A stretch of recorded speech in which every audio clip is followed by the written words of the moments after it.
극한 폭염의 기세가 한풀 꺾이면서 하루 동안 발생한 온열 질환자 수가 8일 만에 다시 두 자릿수로 떨어졌습니다. 네, 하지만 여전히 무더위의 여파는 전국 곳곳에서 계속되고 있는데요. 사회부 조경원 기자와 함께 짚어보겠습니다. 어서 오십시오.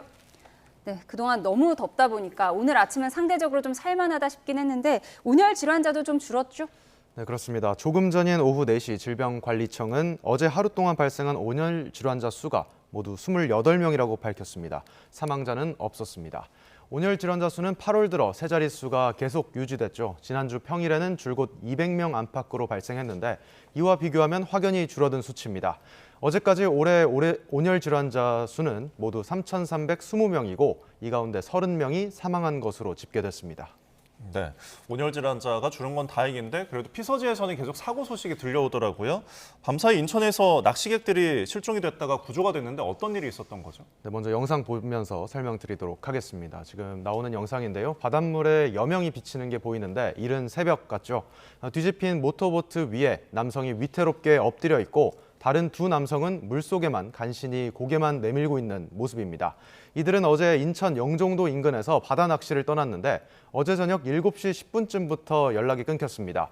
실종 신고를 접수한 해경은 밤샘 수색에 나섰고 11시간 만인 오늘 오전 6시 10분쯤 이들을 발견해 무사히 구조했습니다. 예, 구조돼서 다행입니다. 부산에서도 바다에 표류하던 10대가 해경에 구조되는 일이 있었죠?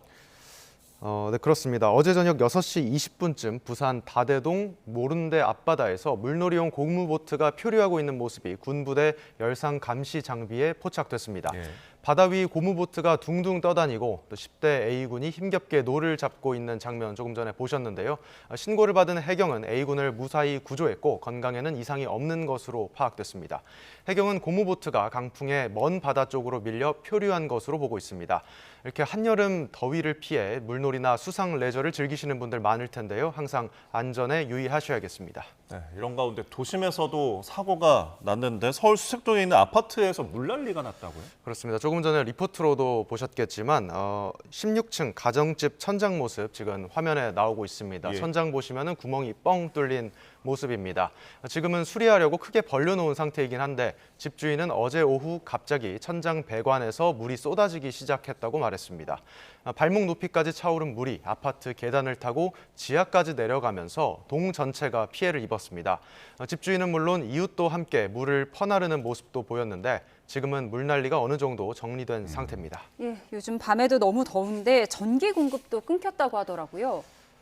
네, 그렇습니다. 아무래도 감전 사고가 우려됐기 때문에 주민들이 스스로 전기를 차단한 겁니다. 예. 서울 일부 지역엔 여전히 열대야 주의보가 내려진 상태죠. 이렇게 밤사이 단전으로 주민들은 무더위 속 불편을 겪어야 했습니다. 따라서 승강기도 작동을 멈춘 상태인데요. 주민들은 땀을 뻘뻘 흘리면서 지금도 계단을 이용하고 있습니다. 또 오늘 해당 동으로 이사 오기로 한 세대도 있었습니다. 사다리 차만으로 짐을 나르고 있고요. 작은 짐을 들고는 집까지 걸어서 올라갈 수밖에 없었다고 합니다. 예. 때 아닌 물난리에 좀 불편이 많을 것 같은데 폭염경보가 내려진 전북 전주에서는 밤사이 큰 불이 났다고요? 네, YTN으로도 화재 당시 영상이 제보가 들어왔습니다.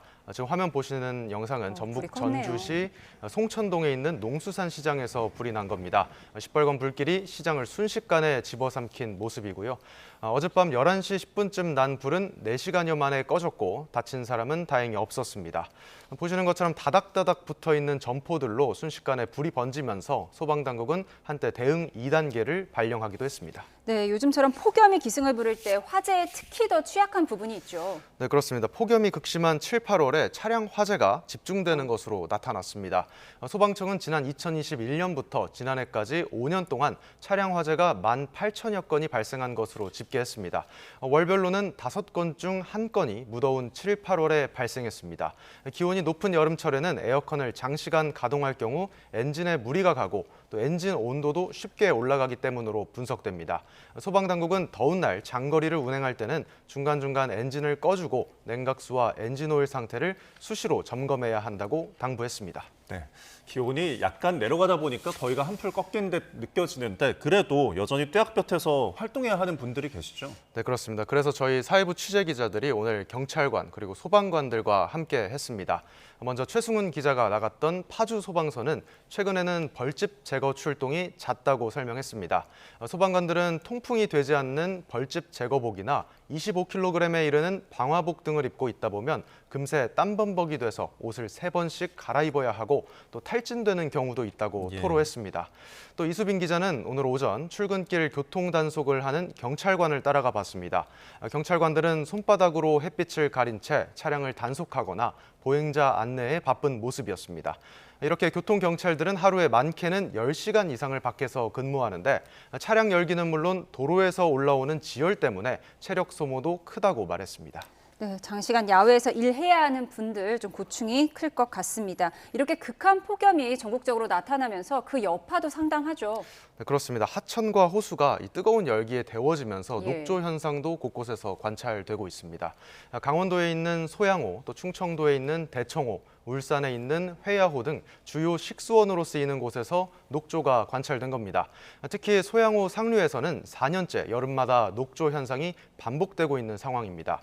회야호에서는 취수탑 근처까지 녹조가 침범하면서 17년 만에 조류경보 관심 단계가 발령되기도 했습니다. 예, 폭염 피해가 이렇게 곳곳에서 나타나고 있는 반면에 영동 지방에선 지난 주말 폭우가 쏟아졌죠? 맞습니다. 그제 강원 동해안 지역이죠. 제13호 태풍 돌핀의 영향으로 오전 한때 시간당 80mm가 넘는 장대비가 쏟아지기도 했습니다. 지금 당시 YTN으로 들어온 제보 영상 보고 계신데요. 그제 오전 강릉 중앙동 모습 보시면 도로가 물에 잠기고 하수구에서 물이 솟아오른 모습 조금 전에 보신 거고요. 상가 CCTV에는 빗물이 차오르는 모습이 고스란히 담겼고 일대 상가 수십 곳이 지금 보시는 것처럼 이렇게 침수 피해가 있었습니다. 비슷한 시각 강릉 임담동에서도 길 한복판 흙탕물이 역류하고 있고 도로가 물바다로 변했습니다. 예. 불행 중에 그나마 다행이라면 이날 내린 비로 최근 동해안을 뜨겁게 달궜던 폭염이 조금은 누그러진 것으로 보입니다. 예, 태풍 돌핀은 중국을 강타했지만 이 간접 영향권에 든 우리 제주도에도 지금 피해가 있었죠. 그렇습니다. 지금은 중국에 상륙했지만 서쪽으로 점점 서진하면서 제주도에서는 강풍 피해가 잇따랐습니다. 제주 구자읍에서는 나무가 쓰러졌다는 신고가 접수됐고요. 건물 간판과 가게 차양막이 심하게 흔들린다는 신고가 접수돼 소방당국이 안전 조치를 하기도 했습니다. 순간 풍속 최대 초속 20m의 강한 바람이 불어 제주 산지와 서귀포 등에는 강풍주의보가 발효됐습니다. 또 제주와 남해안을 중심으로 전국 대부분 해상에 풍랑특보가 내려지면서 여객선 운항도 일부 멈췄습니다. 네, 지금까지 사회부 조경원 기자와 함께 폭염 상황, 사건, 사고 소식들 차례로 짚어봤습니다. 오늘 고맙습니다. 수고하셨습니다.